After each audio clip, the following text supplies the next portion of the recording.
Detroit done through and through. Welcome back, Steve here. Flying solo again today. But before I get into it, hit that subscribe button for me. Greatly appreciated. Turn on that bell notification. You won't miss any of our new content. What I'm talking about today, Michigan Panthers kicker Jake Bates. And I get it. I know some people have already talked about him, but yesterday he hit another banger. He hit another, 64 yards? 60-yard field goal yesterday to win the game not to win the game, but I think it was right before halftime. We've had some people in our mock drafts and some of our live shows say that the Detroit Lions need to bring in Jake Bates, and I'm officially on board.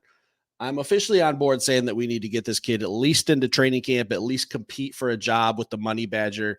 Let's see what he can do. Just looking at his stats on the season for the Michigan Panthers, he ranks 5th in the UFL.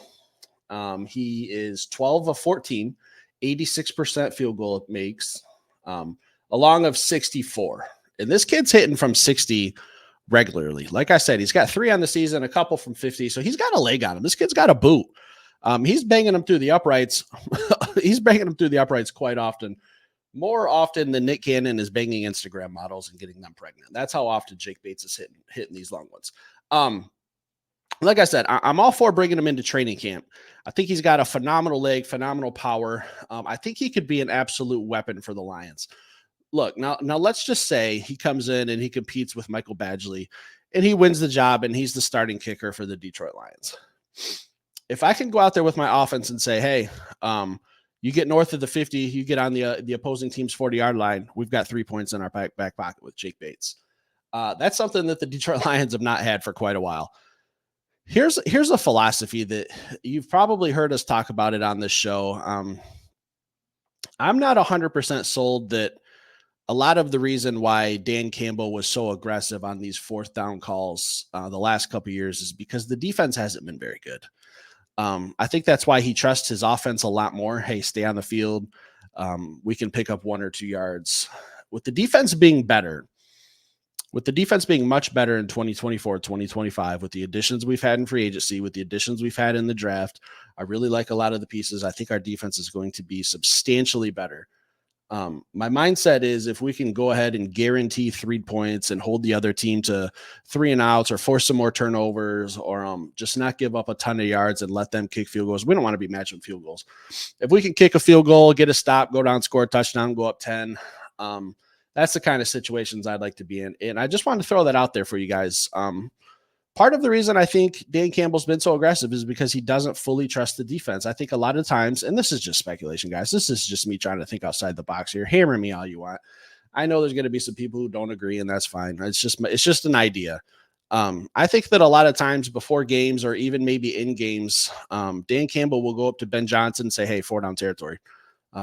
Hey, we're going for it here on 4th. So something along those lines where Ben Johnson knows, all right, I got 4 play calls to get this first down, instead of settling for a field goal. And the one thing I did after the NFC Championship game was I got on here and I ripped Dan Campbell for not taking some field goals when they were there. I wish he would have done it, but Dan Campbell, that's his motto. That's what he does. I'm not going to knock the guy. He's been consistent with it all year, being aggressive, live and die by the sword. That's the saying. And in the NFC Championship game, we died by it. There's a couple games where we were aggressive and it worked out for us and we got the win and nobody was complaining. So I'm not just going to, come on here and say that it was a stupid move because I understand why I did it. But Jake Bates, I think anytime you can get on the opponent's 40-yard line, you add 17 to 40. That's usually what the field goals are. You're looking at about a 57-yarder. That's a field goal that this kid can hit. That's right in his range. Now, if you get even a little closer, you're just guaranteed to get points. So if you could just shorten up that football field and just be sure to get yourself some points, man, I'm all about bringing Jake Bates in. I don't think there's any harm in it. And I think he's going to have a lot of teams calling his number once he's available to become to the NFL. And again, I'm not 100% sure what the rule is on UFL players. I don't know when pro teams like in the NFL can contact them and bring them in. I'm not 100% sure because I kind of brought this up in our mock draft and our live show. I mean, he's still a professional athlete, so other teams can't just come poaching him. That's tampering. I'm pretty sure that's literally the definition of tampering. So I believe, and if I'm wrong, someone correct me. I believe they have to wait until the UFL season is over. I believe these guys are on 1-year contracts, And once the season is over for the UFL, I think that's when NFL teams can start calling. If I'm wrong on that, someone please leave it in the comments.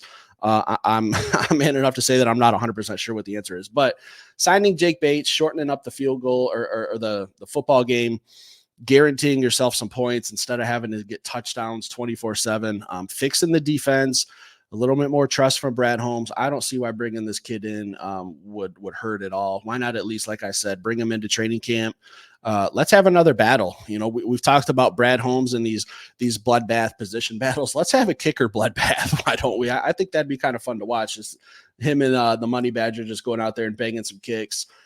We've talked about our secondary and how deep that is, and the bloodbath that Brad Holmes used that terminology when it comes to some of these competitions that we're going to have this summer and late fall. I can't wait to see it. Why not just bring in Jake Bates and have another competition? I think it'd be absolutely fun to watch.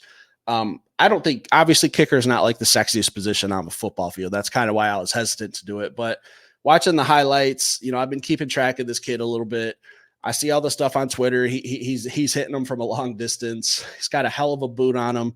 I don't see the damage in bringing him in to training camp, seeing what he's got, putting him in some NFL situations. You know, let's see him in the preseason. Let's see him in some preseason games. Let's just see what happens. Why not? I don't see any harm in this, so I'm all for it. Guys, leave some comments down below. Let me know how you feel about kicker Jake Bates from the Michigan Panthers, former Arkansas Razorback as well. Leave it in the comments. Let me know how you feel about it. Hit that like button if you're new. Stick around, subscribe. We'll be back later with another show.